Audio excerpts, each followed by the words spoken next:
What's going on, YouTube? My name is Lance Hill. I am a college student here at Merrimack College. I am currently a junior, but we're winding down right now, getting ready for summer, and I'll be a senior this coming fall. It's about 60 degrees out. It's pretty nice out today. Got a lot of people enjoying the weather, but it's not why I brought you here today. I have made this video because I have a lot of things to talk about, and what I'm going to focus on today is racism. That's right, I said it, racism. There's a lot of things that have been going on in the media.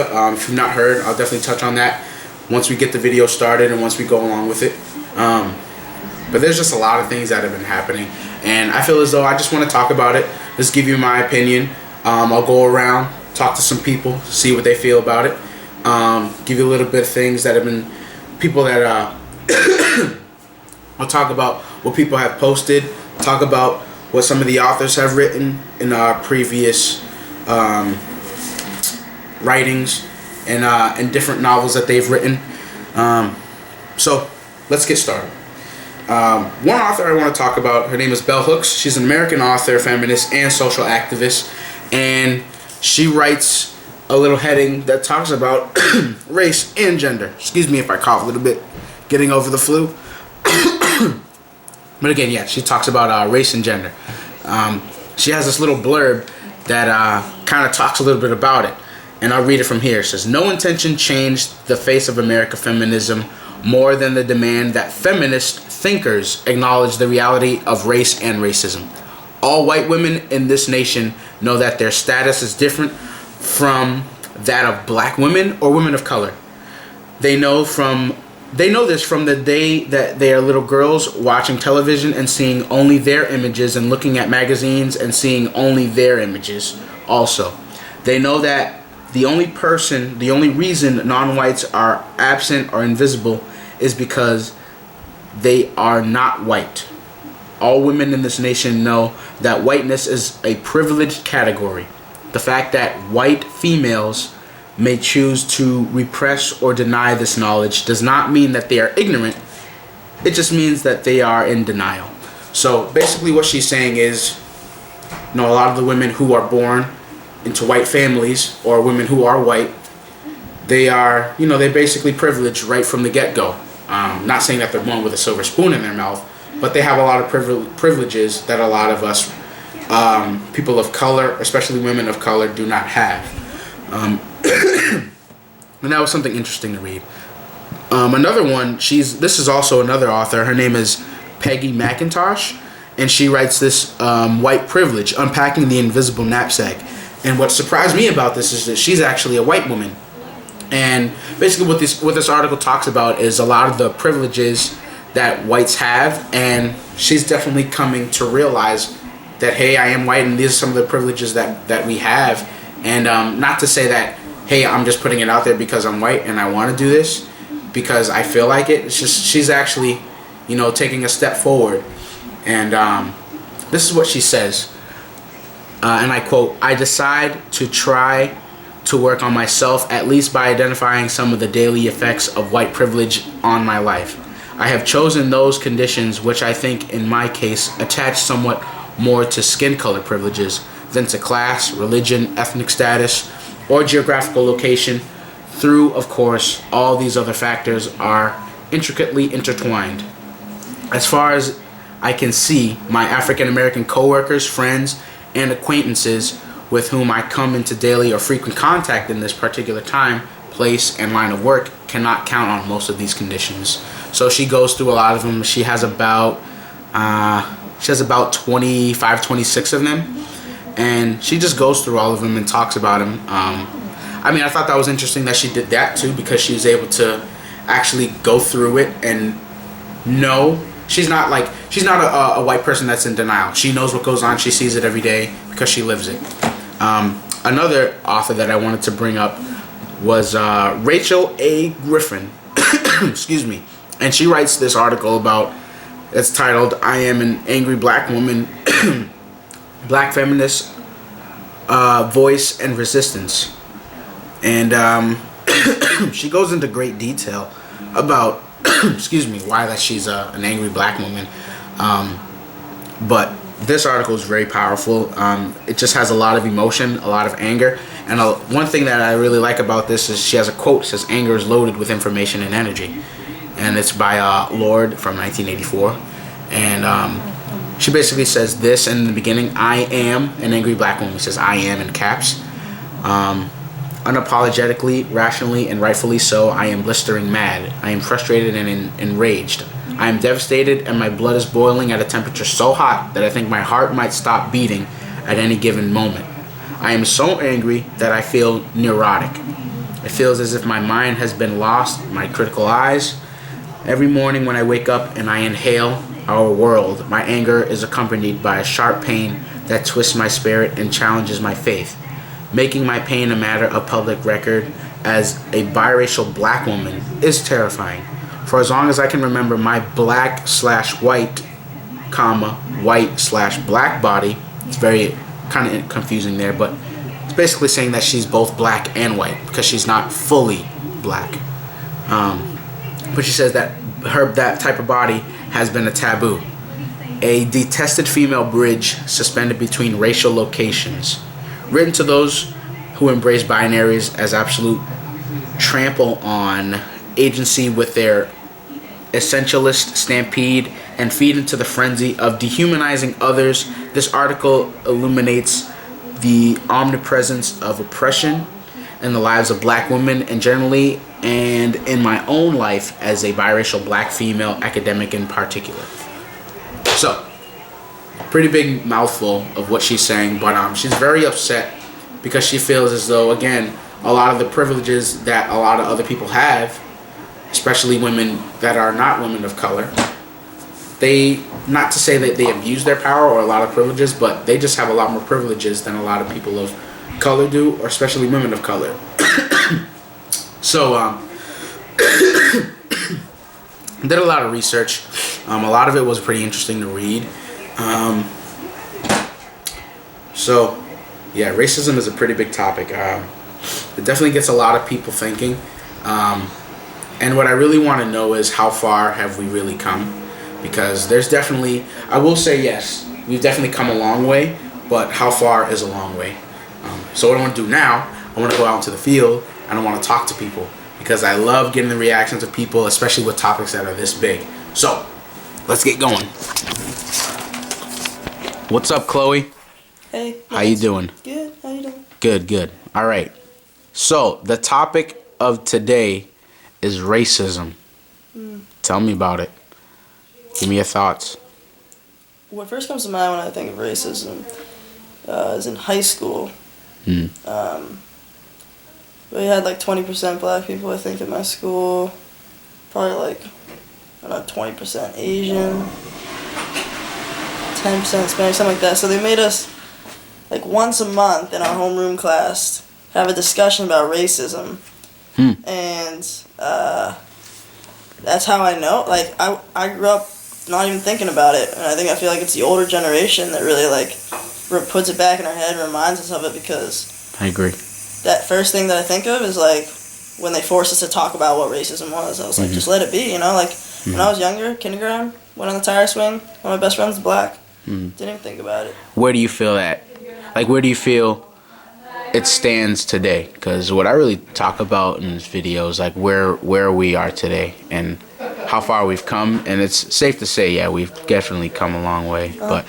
Where it's at right now, I honestly believe that it's hanging on by the older generation right now. I mean, like I said before, it's like we're being reminded of it every day because of those people who lived with it more, you know? I mean, it still exists. We're making, like, huge strides and stuff, but I feel like our generation's doing a much better job. More like ignorance on people's part, not knowing what happened before.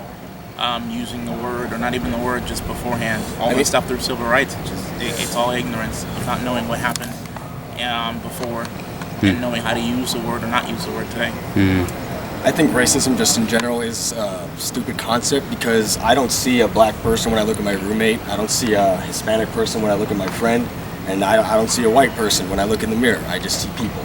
I mean, to me, racism is just a way of dividing the world, and we really don't need it. Still exists. So you think it still exists? I think it still exists, Okay. definitely. and I think that's pretty hard to believe, and that's kind of my thoughts on racism. Elaborate. Have you ever been a victim of racism? I wouldn't say that I have been a victim of racism, but I've definitely witnessed it. You've definitely witnessed it? Okay. Where do you think the world stands now when it comes to racism? I think that it has definitely gotten better since previous decades, but needs a lot of improvement. Where do you think the world stands when it comes to racism? Like, where the world is today? I don't know, I feel like there's different parts that are still racist, but then like there's other parts that aren't. Like especially in the United States, like there are sections that are still racist, but then like I feel like New England isn't. It's very diverse. What about you, Aaliyah? I think they take it seriously still, like a lot.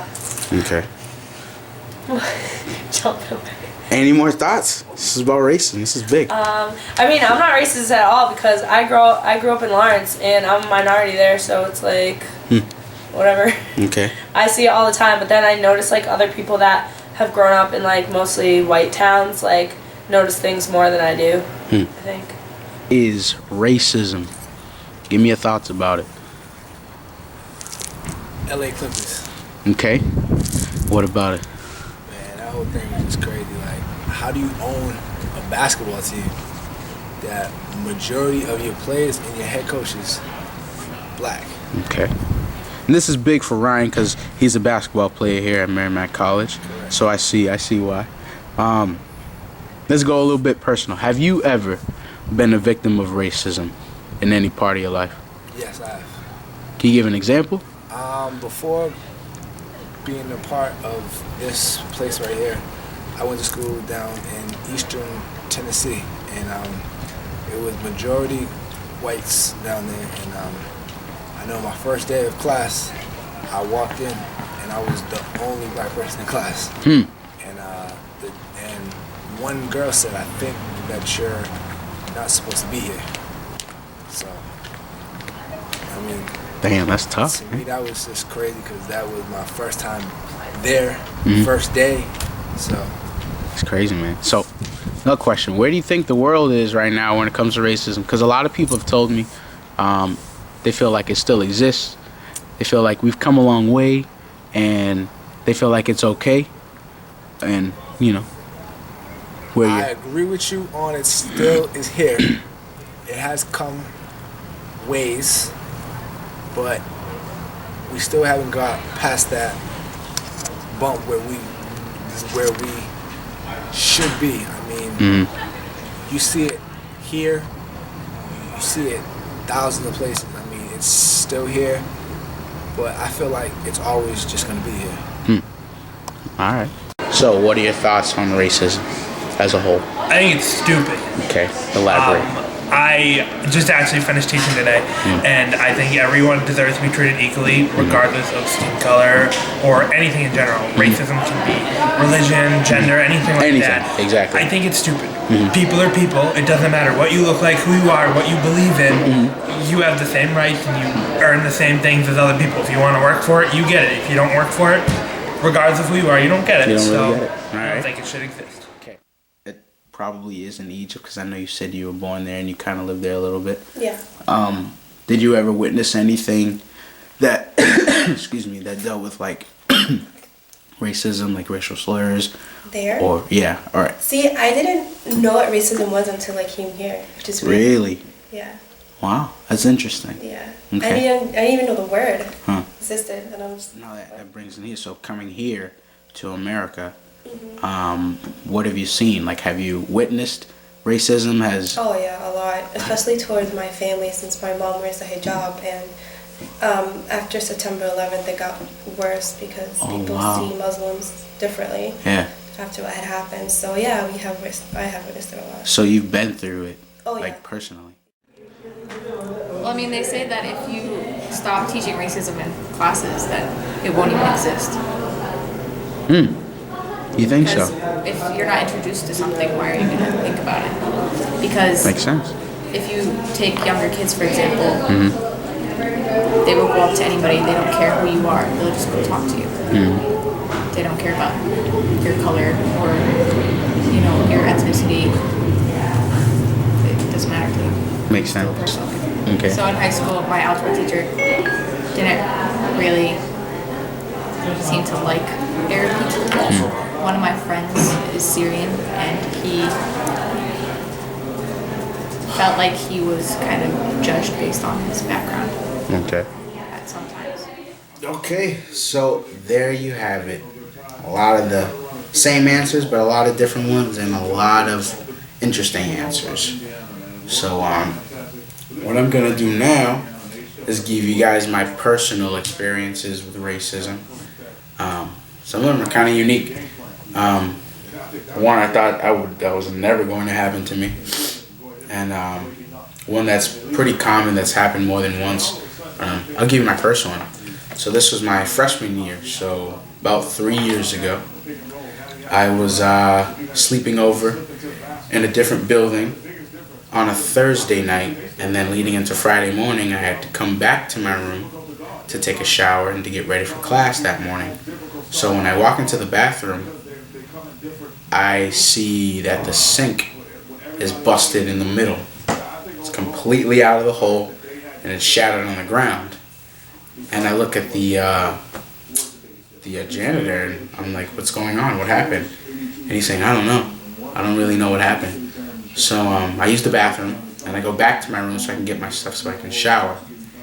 And when I look at my door, there's a picture of myself and my roommate, who is Dominican. That's drawn, that one of my friends drew. Because she was just, trying to be funny. She wanted to draw us.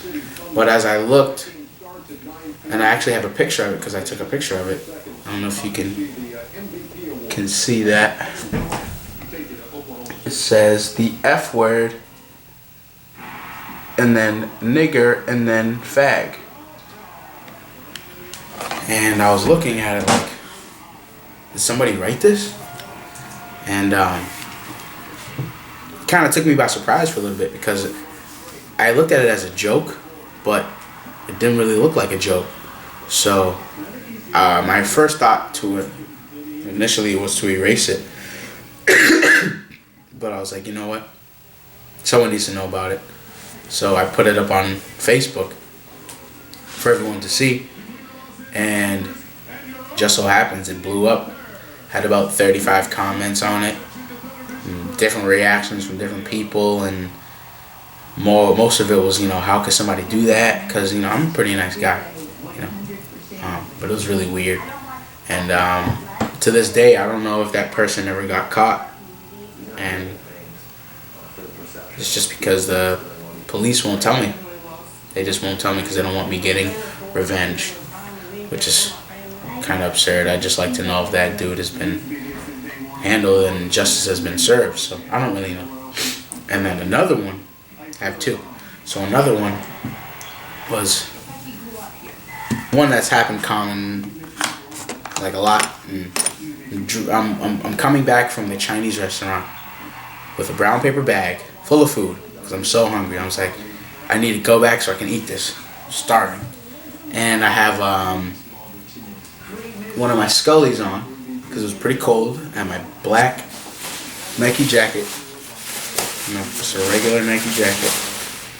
And then I had some all black Nike pants. So I'm wearing that, and I'm walking with this big brown paper bag all the way back to my building. And the parking lot from my building is a pretty far walk.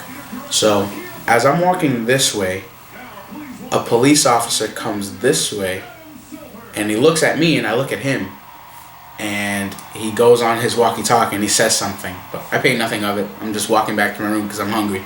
I'm like, I need to kill this food right now. So I'm walking back. Then another one passes me. Then as I'm going this way, as I'm walking this way, another one passes me. And he looks at me and I look at him and I'm like, pay nothing of it because I'm hungry. So as I'm walking into my building, there's a tunnel before you get to the door, and the police officer is in the parking lot before my building. So as I turn in to the tunnel, he comes in right behind me, and he yells immediately, "Hey, stop!" I didn't think he was talking to me because I had food and I was just trying to get to my room. Then he says it again. He's like, hey. And I turn around. And I'm like, me? Like, I don't know if he's talking to me or not. He's like, yeah, come here, buddy. I need to talk to you. I was like, sure. And he's like, are you a student here? And I'm like, I knew right then what he was telling me. Just because I was African American, wearing a black hat, black Nike jacket, and black pants, walking with a brown paper bag into Deegan, which is more of a predominantly freshman building, and I'm a junior. And because this just happened this year, he asked me if I'm a student here. I tell him, yes, I'm an RA on campus, and right away I told him I don't drink. And he looks at me and he's like, and he starts laughing. He's like, oh, I'm sorry, buddy. And he's like, you're one of many that don't drink. And I was like, yeah, I know. Thank you. But I knew exactly why he stopped me. Just because I had a brown paper bag and I was black and I was walking into my building. So, that happened a few months ago. So, I just really want to know how far have we really come when it comes to racism. Because I agree with most people when they say we've definitely come a long way, but it still needs improvement. So, that's me. That's my video for you. Out.